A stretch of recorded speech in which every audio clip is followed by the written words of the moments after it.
Let's set up AnyTrack Webhook for Shopify. The webhook notifications enable AnyTrack to track in real time all customer journey events that you want to send to your ad platforms.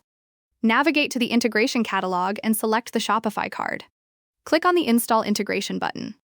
Add your shop's name. And click Create. Now copy the webhook URL that we will add to the Shopify webhook notifications. Navigate to your Shopify admin and open the settings. Open the notification settings. Now create your first of 5 webhooks. The URL you've copied is the same for each of the webhooks required in Shopify. Select the cart creation event and paste the webhook URL.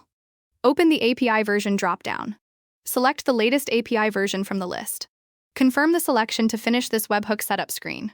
Create another webhook for the next Shopify event.